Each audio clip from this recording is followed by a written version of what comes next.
I have an amazing story to share. When I first started Music Video Time, I knew I would have to talk about this music video because it is just one of the greatest. You know it, I know it, it is timeless and has only 3 simple words. Take on me. One of the big ones. It's a song that has such a legendary music video that whenever you hear it on the radio, more than likely you envision it while it plays. It's that synonymous with the song, and for good reason. This video throughout the years seems to be getting more and more popular, and that may have to do with how much it has held up since its widespread release in 1985. It has even remained in the pop culture zeitgeist thanks to many covers and parodies throughout the 40 years since its inception.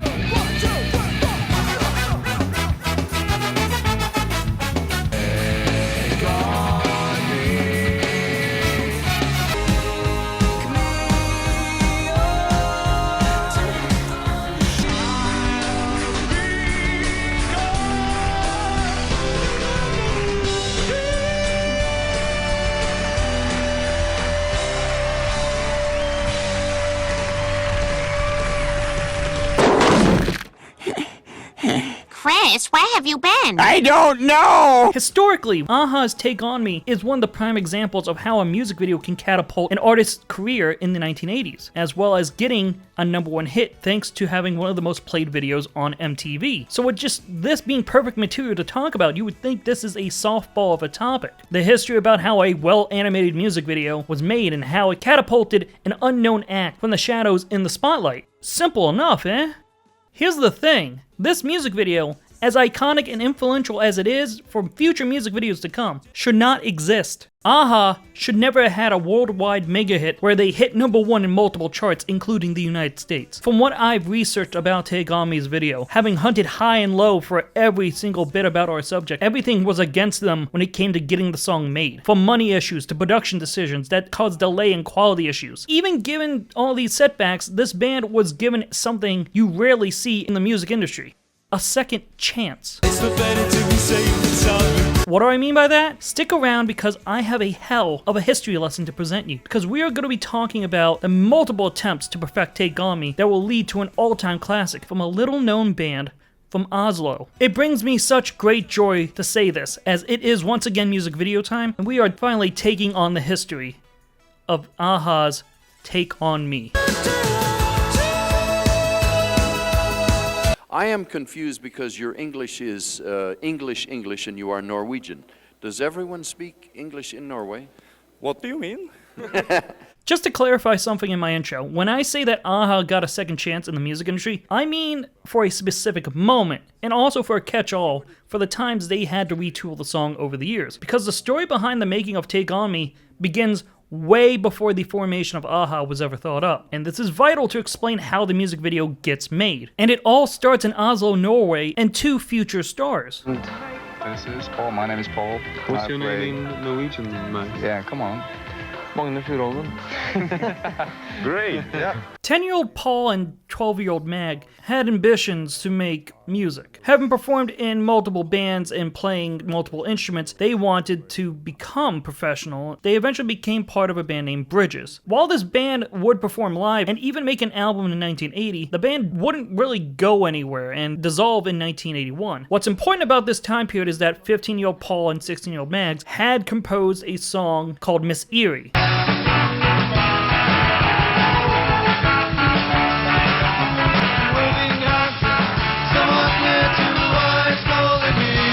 This would be the beginning of Take On Me's creation. They never made this into a full song as they thought this sounded too much like a bubblegum commercial jingle. This also gives the song the alternative name, the Juicy Fruits song. Like the flavor of juicy fruits gum. After the breakup of Bridges, Mags and Paul moved to London to try their luck in the music industry. This would end up being a failure, and after 6 months they moved back to Norway. This return to their home country would end up with them acquiring a 3rd member into their project, Morten Harket. The first time I met Paul and Magna, I'd heard their band, their former band, the Bridges. Morten was a classmate of Paul and Mags, and not only that, he was also a fan of Bridges. even seeing them live and wanting to get in contact with the members. At one point, he was offered to sing with them, but he was fine being part of a separate band, Soldier Blue. With Paul wanting to return to London for a second shot, Harkett was asked to join, having been more willing due to Soldier Blue reaching a point of stagnation. As such, he would join Paul and Mags to London, but before embarking back to the UK, the three decided to spend some time in Paul's family summer cabin to come up with material. They stayed there for 6 months, and during that time, they would produce numerous demos for future songs. One of these songs would be Lesson 1.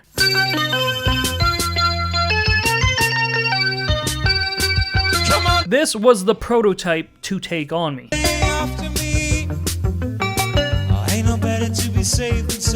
What's funny about listening to this demo is that you can clearly hear the lyrics and structure to Take On Me, but it's so not Take On Me.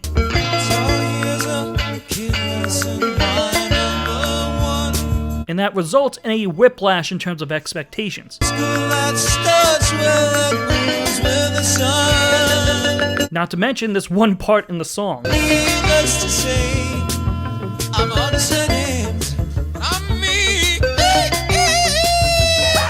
Don't actually expect Take On Me when listening to this. Aha just needed to keep working on it. Eventually they did return to London with Morton in tow, and they attempted to contact record labels to get a deal. They tried Decca Records, but they weren't interested. Then they ended up signing on to the publishing house Lionheart. Unfortunately, they were facing financial difficulties and didn't actually have any time to help out the band. And because of this signing, Aha couldn't try anywhere else to go. So they became broke again and returned to Norway to make money. On their third attempt back to London, they decided to give up on Lionheart and try to find a record studio to cut demos. They soon managed to find John Radcliffe's Rendezvous Studios and a music ad, which had all the equipment they needed to make their tracks, and a Space Invaders arcade machine. Seriously, Mags insisted on a studio with a Space Invaders cabinet. Zapping those little devils from outer space.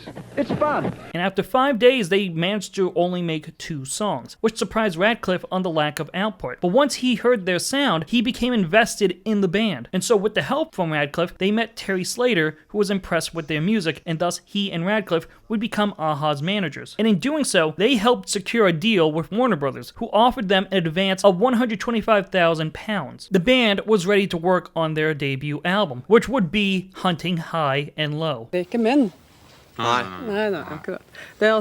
skip ahead of the story to when they would actually have their music video release, as this is the real pivotal moment for the band. By 1984, every artist, band or solo act needed a music video to get onto MTV. And with a fresh act like Aha, they needed one to really make the scene. So let's talk about their music video.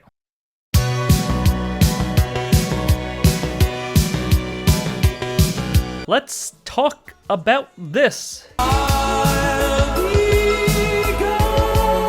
You might be noticing that this isn't the music video you know and love. Well, this is the music video to Take On Me. The first one, that is. This was made for when the song was released as a single in Norway and the United Kingdom in 1984. The one we all know came out a year later. And what you're watching right now sucks. There was just no jokes here. This video is awful. Just so bad, it's almost hard to explain what makes this so terrible. I watched you with him, strolling in the night. Like, you ever watch a TV show and they do a bit where they make a music video that is in the style of an 80s music video? Spin me right round, baby, right round. But you know that's not how music videos usually were back then. This video right here comes off as a parody, but it's legitimate, it's real, and it's so bad. The video is directionless in its attempts at making Aha look interesting. Like, they're all standing around performing the song on a blue soundstage. Why are they in a blue soundstage? It's bizarre. And all day and all night and everything he sees is just blue. Not to mention the random shots of tumblers appearing every now and then. Also, why is an acoustic guitar actually being used here? I don't hear it in the song.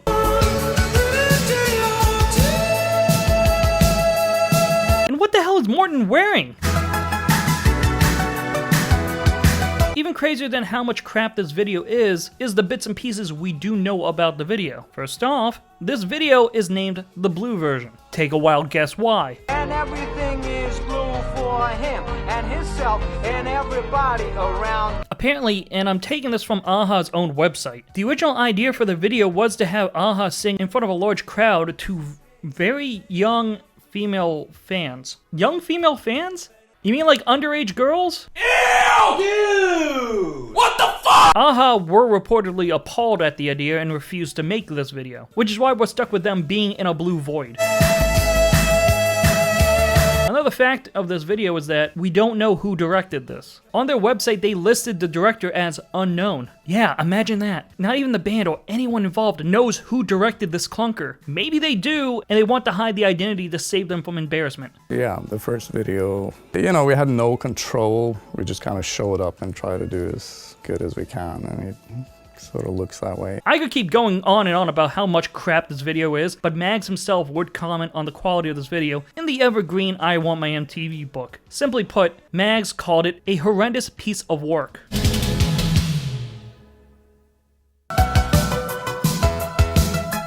And with that out of the way, there's another aspect we need to talk about with this video. The song itself.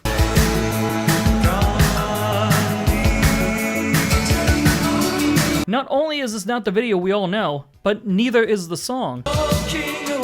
And that is because of how this song was originally mixed. Apparently, Terry Slater wanted Alan Tarney to produce for the band. Tarney was an old friend of Slater, and his track record included him working with Cliff Richard, Barbara Dickinson, and Leo Sawyer. However, Tarney had a preference, and it was with solo acts because it gave him more control music-wise. While he rejected the offer, he did suggest Tony Mansfield, who knew his way around a synthesizer. Unfortunately, him as the producer would lead to problems. For one thing, he worked slowly, resulting in the band being behind schedule. As well, the mixing on Take On Me would be heavily affected by Mansfield's more electronic sound, which would result in Morton's vocals to sound behind everything else mix-wise. And this went against the band's vision, resulting in them needing to remix everything the way they wanted. This would result in them dissolving Mansfield's involvement in the album, but this also meant they would be way behind schedule and out of money. So while the album was more or less done, they needed something to release. So they released Take On Me as a single in Britain on the 19th of October 1984 and rushed out a music video to coincide with it. And as you can imagine, this did not work out for them. While the song did peak at number 3 on the Norwegian charts, it did not play anywhere on the UK. In fact, Aha's website said this version only sold 300 copies. Really makes you wonder how 300 copies got the band to number 3 in their country and what that says about their charts, but that's besides the point. The single failed, and this should be where the story ends. They should have just released their album and had fate decide whether or not they would make it in the music industry, but they would soon be saved by Andrew Wickham. By this time, Wickham was the international vice president for A&R at Warner Brothers Records. Wickham was the one that first heard Aha and Take On Me and agreed to sign them onto Warner. I had a call from Terry Slater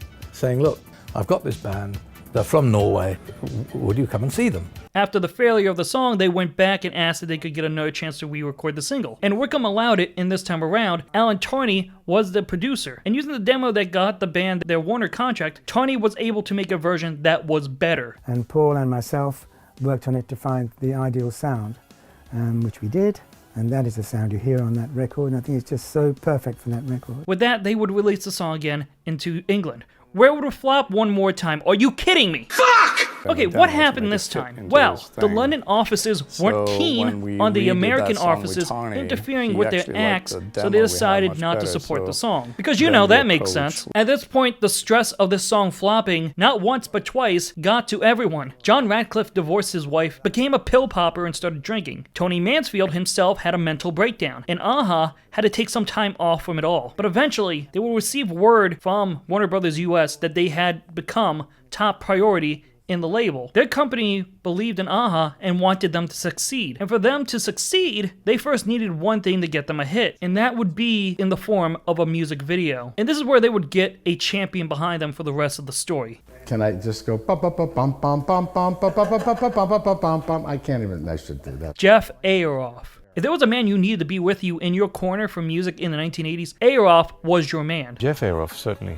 pivotal. His time at A&M Records had him work for acts such as The Police, but by 1983, he would be working for Warner Brothers Records, where he oversaw things in marketing and music videos, which included many big acts such as Madonna. And once news about a-ha hit the desks at Warner Brothers America, Aroff knew full well that the band needed a music video to make a hit and appear on MTV. With that, Jeff got in contact with the music video director he knew was best for the job, Steve Barron. I hold to it that Steve Barron is one of the most prolific music video directors of the 1980s. From directing the Human League's Don't You Want Me to Michael Jackson's Billie Jean, he has a track record that could make anyone jealous. He had worked with Aroff ever since the exec's time at A&M, working for videos such as Bryan Adams' Cuts Like a Knife and Run to You. Looking at his IMDb, you can see how many music videos he made in just 1985 alone. To Aroff, he was the one who could get a-ha the perfect video. Aroff had the idea to make a-ha stand out by having Take On Me's music video be animated. And before anyone asks, just because their label was Warner Brothers Records doesn't mean that they would be getting help from Warner Brothers animation department. Yes, it would be funny to think the house of Bugs Bunny, Daffy Duck, the Dover Boys, I hate Tom! I hate Dick! And I hate Larry! They drive me to drink! would have their hand in making this classic, but that's not the case. In actuality, the animation would be done by two people. Another Warner exec by the name of John Bugh came across the work of Michael Patterson. A student at the University of Illinois, he originally wanted to be a medical illustrator, but instead took an interest in animation. And while in college, he made the student film Commuter. This film garnered the interest of Bugh, who then showed it to Aroff. Impressing Aroff, Patterson was paid $2,500 for a 6-month exclusivity deal. Effectively, all his services wouldn't be put to use anywhere else. Good time to bring up that a good amount of my research was also from Steve Barron's autobiography, Egg and Chips and Billie Jean. I highly recommend for anyone interested in the thoughts of such a legendary music video director. So as such, we are going to be using this book to explain the conversation Barron had with Aroff about doing Take On Me. You've always wanted to do some animation, Steve. I know, but we never get given enough time. You can take the time on this one, take as much as you need. There's this guy I met from film school, Michael Patterson. He's done a short graduation computer piece with some cool animation. Take a look, it's cool. Would need to work into the concept. I would love you to play with the band's good looks, to tease the audience with the animation, to save them up and then reveal them for real. What's the budget? £100,000 budget. Okay. Take as long as you like. Barron was basically given two of the best things a music video director can get. A big budget and plenty of time. $100,000 back in 1985 equated to $400,000 by 2020, which only made this hefty in comparison, as well as giving them ample amounts of time. Usually music videos take a month or two to be made, so with Barron saying he can do it in 4 months goes to show that everyone was confident in the director getting this done on time. Then again, as the director said in his autobiography, he didn't really have a concept for the video despite being offered the resources. In fact, he was in New York directing another music video when he got a call from Aroff about the status of the video. I'm in New York, about to shoot a video for Toto. Warner's and Jeff are screaming at me for the a-ha concept. Where is it? How can we greenlight the $100,000 a-ha video without the concept? Simon is keeping them at bay. I just haven't gotten around to it yet. So despite him being basically given everything to make a really worthwhile music video, he still ends up working with Toto, shooting what I believe to be Stranger in Town, and has not given out what his vision is. So how does he come up with this? Now I'm in an unsavory hotel room in Midtown with very little distraction. Let me blast Take Me Whatever in my ear.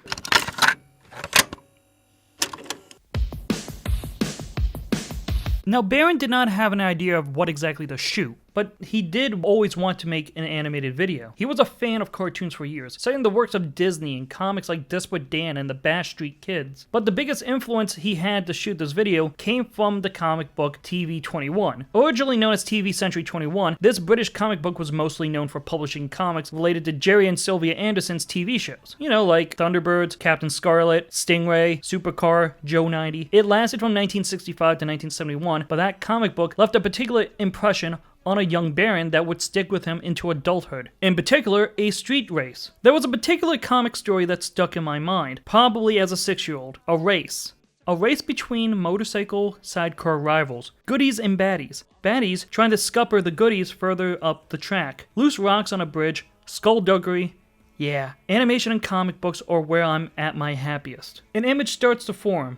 a distorted image of squiggly lines and blurry patterns. An animated male hand reaching out to a girl, beckoning. That image merges with the sound of Morten Harket's rising high-octave melodic vocal. Now I'm getting a tingle that tremors and vibrates into a shiver before erupting into goosebumps. When they appear, it usually means something good, something better, something extraordinary. The goosebumps thing doesn't happen very often, but when it does, I'm usually onto something. This is what I'm onto. There's a girl in a cafe, loves her egg and chips or whatever. Anyway, she's reading a comic. Perhaps it's a comic she always gets. A weekly serialized comic perhaps. And maybe there are a few handsome men in the comic. One in particular. Our handsome Morten. He's just won the race and getting the prize when he sees her. Now, the hand reaches out of the comic, pulls the girl onto the comic world. She becomes animated. For a moment, through a dimension window, a comic frame, she's able to see the real him. But she's now caught up in the story. Now the jealous baddies who's lost the race smash the dimension window, trapping her in the comic world, and they are chasing handsome Morten and our girl. Of course, it'll be alright at the end. They'll escape and be together, of course. But that's the basic concept, and it'll justify the animation and motivate the drawing style. So now we got an idea of what's to come, and production of the music video can start. Not only did Steve Barron direct Take On Me, but the production company was produced by Limelight Productions, which was Steve's production company he co-owned with his sister Siobhan. Simon Fields was the video's producer, Oliver Stapleton was cinematographer, and its editor, Richard Sampson. For the animated sequences, these would be done by not just Michael Patterson, but also his wife, Candice Reckinger. And it wouldn't just be animated, they would be rotoscoping the music video. Basically, they would shoot live action sequences and then reanimate the entire sequences frame by frame. When it came to shooting the live action portions of the video, the shoot lasted only 2 days. These would include the cafe scene where it was shot at Kim's Cafe in London, and for a majority of the animated sequences would also be in a soundstage, also in London. Also important to mention that there still exists a pre-rotoscoped version of Take On Me, but as Steve Barron said in an interview, he can't find them, having looked for them for 10 years and just cannot. Hopefully one day these will show up. As for the rotoscoping segments, these would take much longer than the 2-day shoot. The two animators would make the most out of their 4 months Barron self-imposed on himself, as the animations would take 16 weeks to make. They would make 3,000 frames for this video. Barron himself said in I Want My MTV that Patterson alone did 1,800 hand-drawn frames. And doing the math of how much this would equate to, with it being 24 frames per second, this all amounted to 2 minutes and 5 seconds of animation, which is a lot to take in. Animation takes a long time, and there is no way this was a walk in the park. Aroff was able to see the animation through dailies, and so he would do a preliminary screening of the music video with other execs at Warner Brothers, and it was met with roaring excitement for the video's release. But it also meant they wanted the music video to be done so they could release it to the wild. Barron, meanwhile, only had 5 animated segments left to be completed, so a cut was sent to the executives that was expected to only be seen to the higher ups as another daily. Instead, this would be the version of the video that would be shown to the world for the first time in 1985. Which brings us to the video itself. Let's talk about Take On Me and its plot. So the video opens to a series of comic panels depicting race between motorcycles. This is being read by a woman who is in a cafe. And as she continues reading, she sees one panel of the winning racer in the middle of his celebration stare forward, all of a sudden winking at the girl. Suddenly, his animated hand comes out of the comic and he offers it to the girl. She at first looks around to see if anyone notices, and seeing that everyone in the cafe is distracted, she takes his hand and goes into his dimension. Without the idea of what the concept was, this would seem a bit sudden. Given the idea that this was a serialized comic and she probably has read it before, it does explain how there probably could have been a connection of sorts. Doesn't really necessarily get seen in the video, but with that context, I understand what Barron was going for. From there, he performs Take On Me with his band, which I have to assume at this point they're both a band and racers, and one or the other is just a side hustle. But what matters here is the animation. This is legendary. Seeing how fluid this looks is astonishing. I get it's rotoscoped, but the way Patterson and Reckinger kept the comic book art style really shows how much of work of art this is. Especially seeing Harket appear from live action to animated. It's so fluid in the transition. We'll say though, what exactly is this window that makes you human? Is that how the girl got here? Do they always keep it on hand for moments like this? I don't think Barron's explanation really explains it to me, but as a plot device, it is then used to what I believe to be the real money shot of the music video.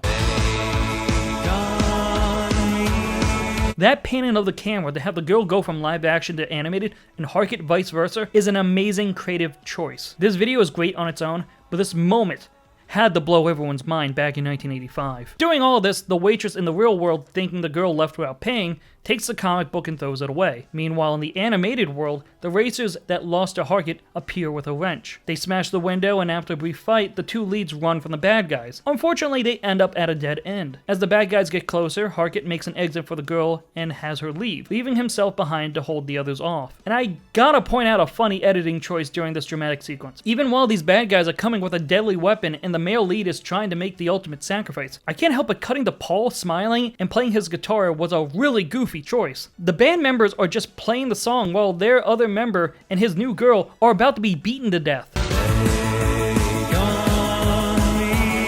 Anyways, the girl returns to the real world, confusing the patrons at the cafe. The girl takes her comic out of the trash and runs off. She makes it to her apartment and reads the comic to see the fate of the boy. She sees a panel of the wrench being swung, then a panel of the boy on the ground. Thinking he has died, she begins crying. All of a sudden, he teleports out of the comic and appears in her hallway, stuck in between the comic and the real world. He bashes himself against the wall while she looks. Eventually, he becomes real, and the two can finally be together.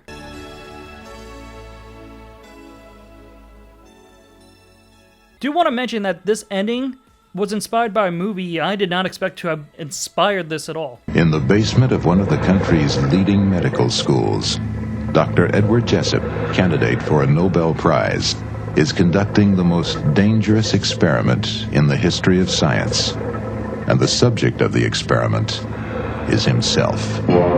1980s Altered States. This is a bonkers movie to watch if you never had. Basically, a scientist self-experiments on himself with hallucinogenics and deprivation tanks that cause him to physically devolve. We could be screwing around with his whole genetic structure now. How do we stop this? And that's not even the crazy part. It's the ending to Altered States that the video is sort of referencing. I can't really do it justice here. You just gotta see this.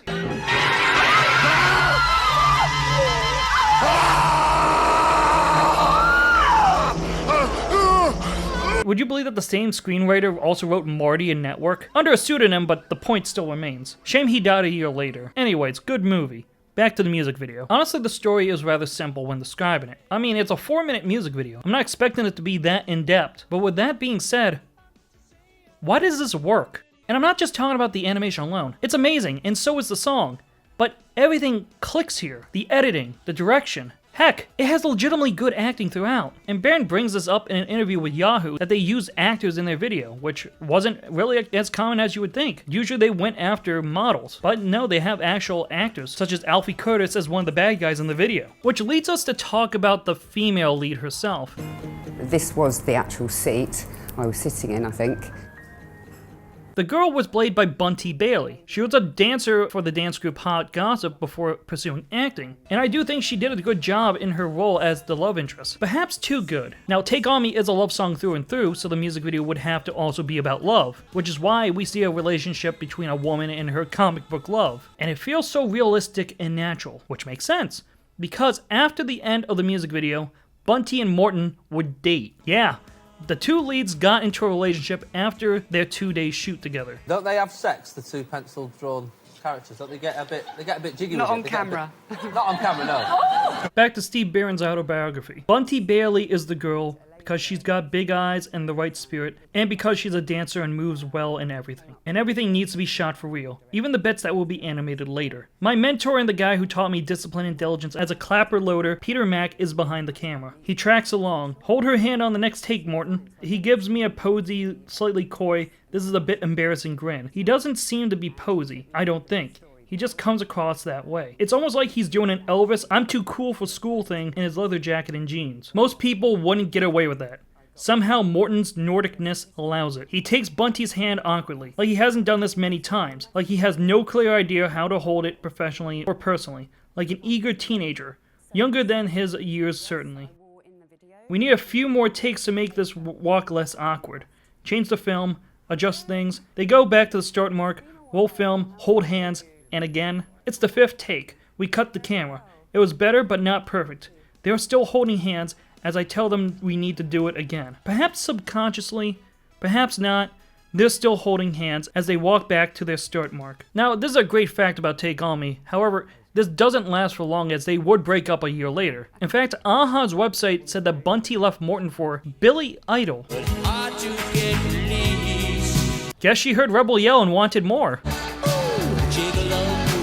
So the music video, while Barron didn't think of it as being complete at the time, was ready to be released to the masses, which includes that they would be finally shown onto MTV in the US. This is where we get to a very funny thing about this part of the story. I don't think this gets talked about enough, but it might have to do with how obscure of a fact this is. Take On Me didn't debut in the United States on MTV. The details to this information is a bit murky as to why, but I read one source claiming that MTV refused to air it. Why? Even if this is true, I haven't the slightest guess. Which begs the question, if it didn't debut on MTV, then where? Apparently in Boston. V66, the beat goes on. Specifically on the channel V66.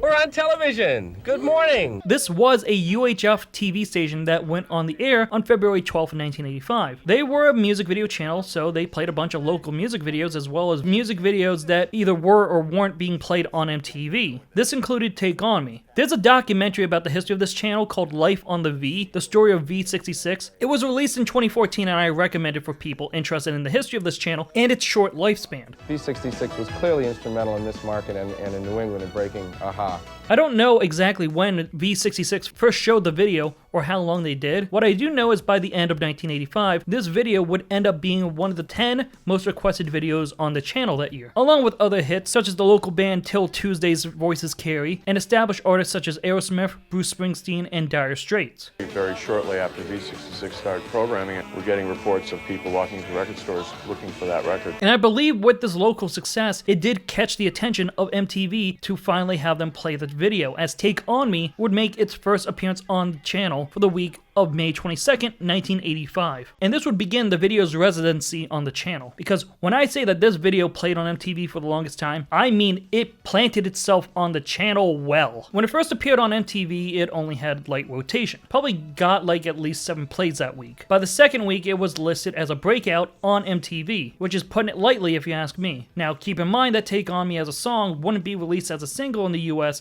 until June 17th. So playing on the channel was basically advertisement to increase the hype for the song and more or less make MTV one of the few places to hear the song. Their album Hunting High and Low would be released a week earlier on June 10th, and it would take till July 11th, 1985 for AHA's debut single to crack Billboard's Hot 100, debuting at 91. During this time, the music video would show up in 200 movie theaters, playing before Back to the Future, Mad Max Beyond Thunderdome, and 1982's E.T., which was returning to theaters that year. They also had time to put the additional unfinished scenes into the film. The next week, the album would debut on Billboard's 200 charts at 167. And let me just say that the ascension up the charts Take On Me experienced is a slow but long journey. Because by the time the video entered its 13th week on MTV, is played at medium rotation, is when the song jumps from 48 to 38 on the Billboard Hot 100. The song had finally become a top 40 hit after 7 weeks. The next week, it jumps to 28. The beginning of September, it's at 21, and MTV has now been playing this video on heavy rotation. Come October, it's number 4. 2 weeks later, for the week of October 19th, Take On Me had reached the summit. Number 1 on Billboard. It is the number 1 song in the United States after 15 weeks on the charts and 21 weeks of continuous play on MTV. They would be knocked back down to number 3 the following week with Whitney Houston's Saving All My Love For You getting the top slot, but that doesn't matter. AHA beat the odds and won. As well, the song would remain on the charts for another 12 weeks, being on the Hot 100 for 27 weeks. Hunting High and Low, meanwhile, would reach its peak at number 15 on Billboard's 200 charts, staying there overall for 47 weeks. And this is just the United States we're talking about. We start off with one of the records which is the biggest selling in the world at the moment. Number 1 in 5 different countries. Number 2 in Britain. AHA, Take On Me. It would end up being a number 1 hit in multiple countries, including Norway. And if it wasn't number 1, it firmly landed in the top 5 for many places. This song was massive. And as for the music video, the last recording Billboard has for the video playing on MTV was for the week of November 16th, 1985, at heavy rotation. Now, it's possible the video kept playing and they stopped recording its time on the channel, but they had it at 25 weeks on MTV, meaning it was on the channel at least for half a year. That's really impressive. So the song was a smash on the radio, the video was a mega hit on MTV, and more importantly, the video was just a critical darling. The best videos of all time. It shows up in the top 5 of every list, every era. Couldn't find any contemporary reviews on the video, but the awards it got makes up for it. For one thing, the band was nominated at the Grammys for Best New Artist, but they lost to Sade. Strangely enough, this is the only Grammy they were nominated for that year, which means that Take On Me, for some reason, wasn't nominated for a Grammy for Best Music Video. Honestly, bizarre to think what was nominated in that category, especially since it ended up losing to, you know.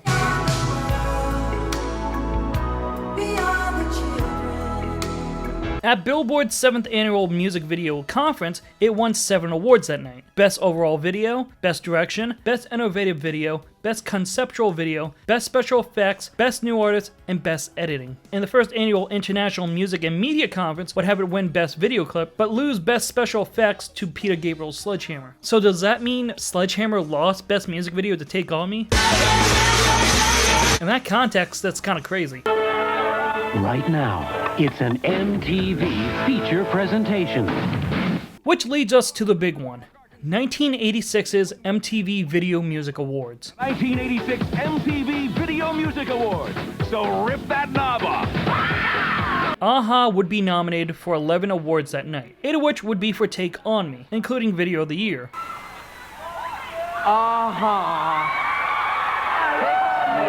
By the end of the ceremony, the band would leave with 8, though 6 of those would go for Take On Me. The other 2 would be for a video we're going to be talking about in a bit. For Take On Me, they would win Best Concept Video, Most Experimental Video, Best Special Effects in a Video, Best New Artist in a Video, Best Direction in a Video, and Viewer's Choice, meaning it would lose 2 categories, Best Group Video and Video of the Year. And these 2 categories would be given to one video. The Best Group Video Award is Dire Straits.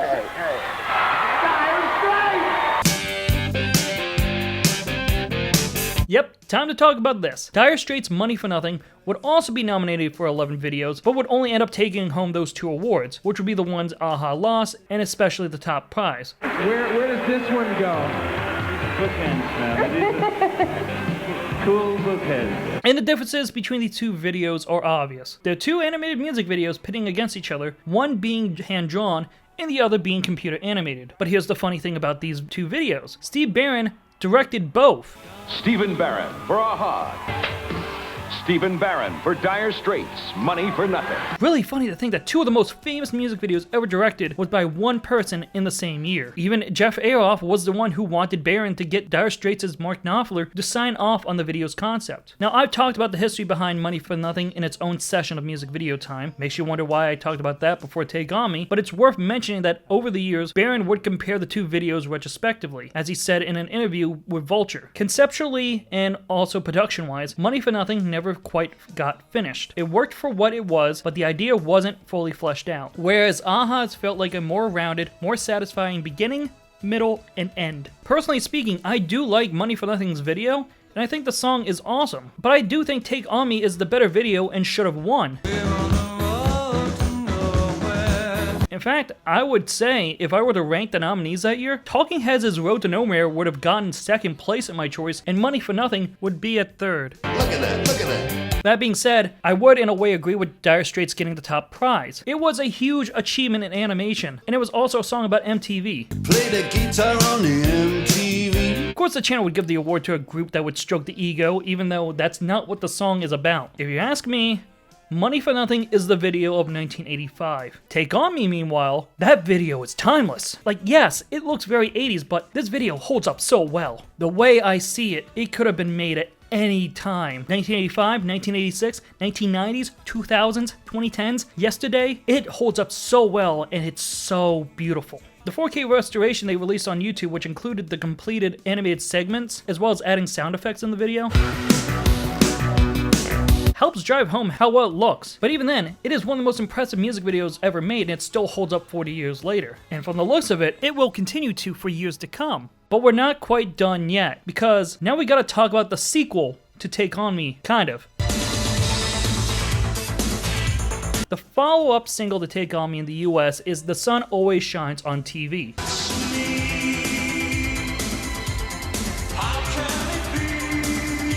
And let me just say that despite a-ha having that reputation in the US, you know the one. From an American point of view, I guess we spent too much time running around the rest of the world and not concentrating enough on keeping successful there.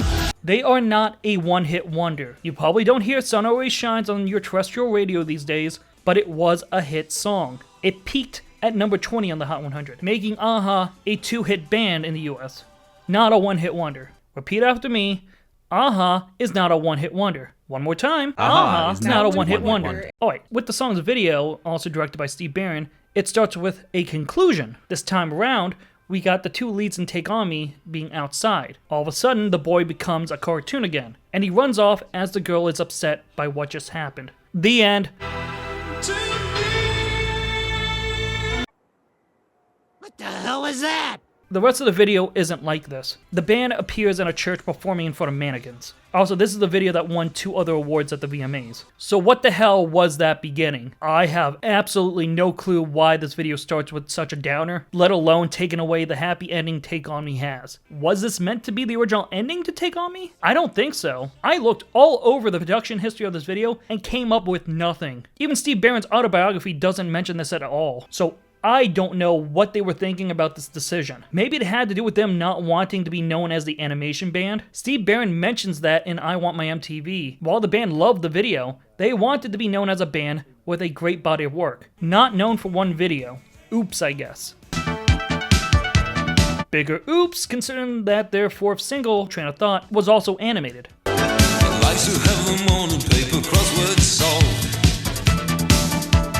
Though this was directed by Candice Reckinger and Michael Patterson, the 2 animators behind Take On Me. And while there are hand-drawn pieces of the band in it, the video also uses footage of Patterson's student film, Commuter. This is kind of considered part of a trilogy that they seem to have going on. It's pretty loose if you ask me. But with the success of Take On Me, everyone involved would go on to great successes. Jeff Aoff would come up with more famous music videos, one being The Replacement's Bastards of Young. Another video I did a music video time on. MC Cat on the rap, so mic it. Here's a little story and you're sure to like it. Michael Patterson would create MC Scat Cat, the animated cat that appeared on Paula Abdul's Opposites Attract video. And as for Steve Barron, he would continue to direct music videos, including for as recently as 2010 for the video Butterfly Butterfly. This was meant to be their final recording together as they would split up a second time in their career. They joined back up again in 2015, so it's kind of a moot point. If anything, it makes me think about how much this first single and its video overshadows their entire discography, despite the fact they made 11 albums. This quote by Mags seems to show the band is very much aware of this situation. We probably spent a few years talking it down, trying to get people to focus on new stuff we're doing. Obviously, the video is unique and it has some features that stand up and stand the test of time. At this point, certainly speaking for myself, I'm just surprised and proud that the song has done so well and still finds an audience. I don't know what I'll say it anyway. And you know, while making this video, I've come to realize something. Since its release, Take On Me appears to be one of the most successful songs ever made. Since 2022, the song has appeared on Billboard's Global 200 charts. This chart is measured by digital sales and online streaming all over the world, and each year it keeps climbing the charts. From number 139 in 2022, 109 in 2023, to 65 in 2024. This song just cannot stop being played, to the point that in September 2024, Take On Me, the music video, has been watched 2 billion times on YouTube. This is a big deal, not only being one of the most watched pre-YouTube music videos, but it is the first music video from the 80s to be watched that many times. To put things in perspective, Michael Jackson's Thriller has only been watched 1 billion times. And Guns N' Roses' Sweet Child of Mine was the first 80s music video to hit 1 billion before Take On Me, which became the second. And GNR's big hit is currently 300 million behind Take On Me. That's crazy to think about. This song is so damn popular, and I wonder if it's because of the quality of this video. It's difficult to know what actually makes Take On Me so special, but it is.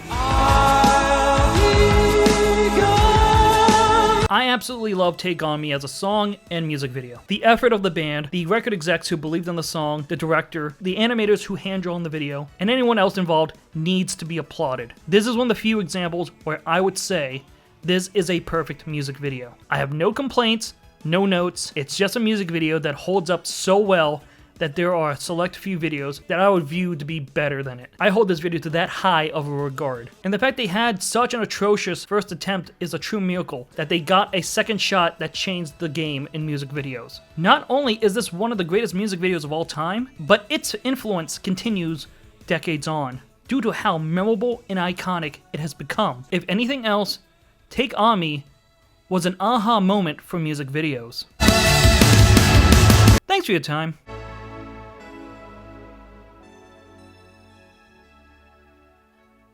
Needless to say,